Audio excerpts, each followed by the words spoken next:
Bank pensioners या retirees का 12 BPS के बाद जो डीए का फॉर्मूला चेंज हुआ है उससे कितना नुकसान होता है, यूनिफॉर्म डीए क्यों करना जरूरी है, कितने रुपीस का नुकसान होता है, साथ ही में जो आपका डीए न्यूट्रलाइजेशन है उस पर लेटेस्ट अपडेट क्या है, सब कुछ इस वीडियो में देखेंगे। तो कुछ बातें यहाँ पे हम जान लेते हैं डीए के बारे में। तो देखिए, uniform DA for all pensioner at par with 12 BPS retirees. DNS allowance of the banking staff depends upon consumer price index, मतलब आपका जो डीए है वो सीपीआई पे डिपेंड करता है। राइज एंड फॉल जो था वो 4 पॉइंट से यहाँ पे होता है, मतलब जो स्लैब सिस्टम है 4 पॉइंट की एक एक यहाँ पे स्लैब बनता है। साथ ही में जो गवर्नमेंट है वो क्या करती थी कि वो चेंज बेस ईयर का करती थी, 1960 से 1981, 2001 से 2016, ऐसे टाइम टू टाइम यहाँ पे जो बेस ईयर है वो चेंज करती जाती थी। और जो स्लैब सिस्टम है वो भी चलता था, जिससे जो डियरनेस अलाउंस है वो एक जैसा बना रहे। तब जो मल्टीप्लाइंग फैक्टर्स थे वो भी असाइन थे, जैसे 1960 से आपका 1981 का जो फैक्टर था वो 4.93 था, वैसे ही 1981 से 2001 का 4.63 था, और जो 2001 से 2016 का जो मल्टीप्लायर है डीए का वो 2.88 यहाँ पे जो लिंकिंग फैक्टर था। इसके बाद देखिए क्या हुआ कि अभी जो एग्जिस्टिंग फॉर्मूला है वो रिटायरीज के लिए सेम था, लेकिन क्या हुआ 12 बीपीएस आपका अभी आया तब फॉर्मूला चेंज हुआ, जिसमें डीए का जो मर्जर है वो 8088 पॉइंट मतलब 30.38% डीएनएस अलाउंस बेसिक पे में यहाँ पे मर्ज हो गया।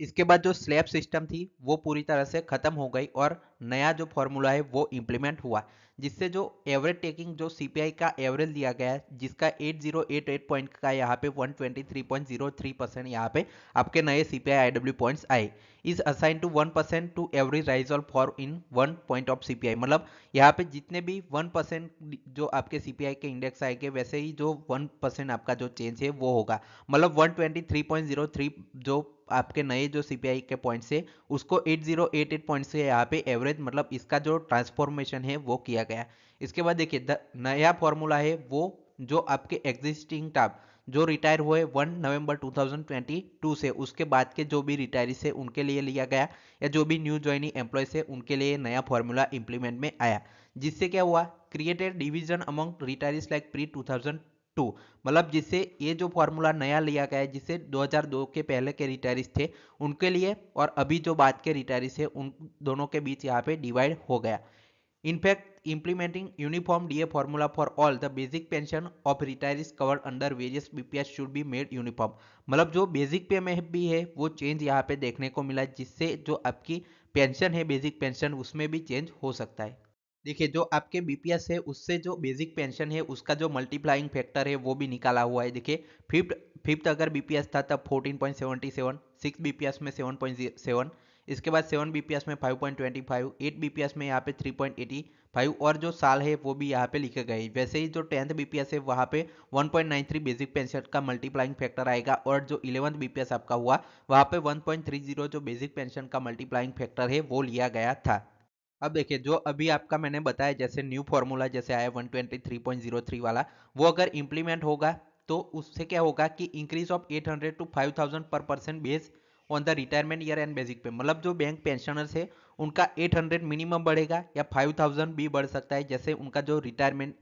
जो ईयर है या बेसिक पेंशन है, मतलब जो लॉस है वो 800 से लेके 5000 पर पर्सन पर मंथ का आपको देखने को मिल रहा है, जिससे आपका जो डियरनेस अलाउंस में चेंज आपका दोनों में है। अगर वो चेंज नहीं होता है यूनिफॉर्म होता है तो ये सारा यहाँ पे नहीं होगा नुकसान और इतने पैसे मिलेंगे। तो देखिए एग्जांपल है कि जो ए मई 2024 में 10th बीपीएस में रिटायर हुए उनका यहाँ पे एग्जांपल के साथ यहाँ पे समझाया गया है। देखिए अभी एग्जिस्टिंग फार्मूला मतलब अभी जो चल रहा है और जो एज पर न्यू फार्मूला जो अभी 12 बीपीएस के बाद लगा उस दोनों में क्या डिफरेंस है, तो बेसिक पेंशन इनकी 28,590 है। अगर जो नया फॉर्मूला है उस हिसाब से बेसिक को अगर मर्ज किया जाता है डीए में तो इनका जो नया आपका बेसिक पेंशन है वो 55,179 आएगा, जो फैक्टर मैंने जैसे आपको बताया था। अब देखिए इनका डियरनेस अलाउंस जो अभी मर्ज नहीं हुआ तो क्या हुआ 34136 इनका डीए था, लेकिन इनका जो मर्ज होने के बाद डियरनेस अलाउंस है वो 17.20 अभी के हिसाब से हो जाएगा। एक्स क्रेशिया इन दोनों का यहाँ पे सेम है 1700, तो टोटल इनकी देखिए फर्क आप देख सकते हैं टोटल ग्रोस में, तो टोटल इन दोनों की ग्रोस ये हो जाएगी। इसमें से जो कम्यूट है उसको माइनस करने के बाद इनकी इन हैंड सैलरी देख सकते हैं। पेंशन अभी एग्जिस्टिंग फार्मूला के हिसाब से 54,896 आ रहा है, लेकिन अगर नया फार्मूला यहाँ पे लिया जाएगा तो 56,840 आएगा, तो कितने का डिफरेंस आता है वो सब कुछ अब देखते हैं। तो अभी जो फॉर्मूला चल रहा है और जो पुराना था उससे 1944 रुपीस का इनका जो 2014 में रिटायर हुए 10 बीपीएस में उनको हो रहा है, मतलब लगभग 2000 रुपीस का नुकसान हो रहा है जो फॉर्मूला नया इंप्लीमेंट नहीं किया है उसकी वजह से। अगर ये अमाउंट जो the amount will increase further as when the DA is increase, मतलब जो पिछले अगर साल में चले जाए तो ये खुद से भी कैलकुलेट कर सकते हैं। जैसे जैसे जो पेंशन है वो और डियरनेस अलाउंस जो पीछे चलता जाएगा ईयर बाय ईयर, तो आपका ये अमाउंट है वो 5000 तक पहुंच जाएगा। साथ ही में इससे जो पेंशन रेगुलेशन एक्ट होता है, मतलब जो पेंशनर्स के लिए सभी के लिए एक जैसा सेम होना चाहिए। एग्जिस्टिंग जो एम्प्लॉय है और जो पुराने एम्प्लॉयज है उनका जो पेंशन है वो सेम बेस पर आपका होना चाहिए। जो 12 बीपीएस है उससे जो पेंशनर्स को दो भाग में यहाँ पे डिवाइड कर दिया गया है। तो अब अभी जो नया फॉर्मूला इंप्लीमेंट करते हैं तो जो अभी जो implementation of new formula to all retirees is identified as a residual issue, मतलब जो अभी आपका नया फॉर्मूला है वो सारे रिटायरीज के लिए यहाँ पे किया जाए वो आपका एक रेसिडुअल इशू रहने वाला है। तो 100% जो डीए न्यूट्रलाइजेशन है वो आईबीए और यूएफबीओ को यहाँ पे सोचना चाहिए और इस पर जो अपना सर्कुलर निकालना चाहिए या जो आपके यूनियंस है उनको यहाँ पे फोर्स करना चाहिए कि ये जो नया फॉर्मूला है वो इम्प्लीमेंट किया जाए जिससे जो बैंक एम्प्लॉयज है उनको बैंक रिटायर्स है उनको इतना नुकसान ना हो। तो आप हमारा टेलीग्राम चैनल ज्वाइन कर सकते हैं नो विथ इट्स, जिस पर बैंक पेंशन और जो बैंक एम्प्लॉय से जुड़ी सारी खबरें मिल जाती है। सर्च कर सकते हैं या डिस्क्रिप्शन में आपको लिंक मिल जाएगा। सबसे पहले वीडियोस वहाँ पे मिलते हैं और मुझे पर्सनली भी मैसेज कर सकते हैं। Final, thanks for watching.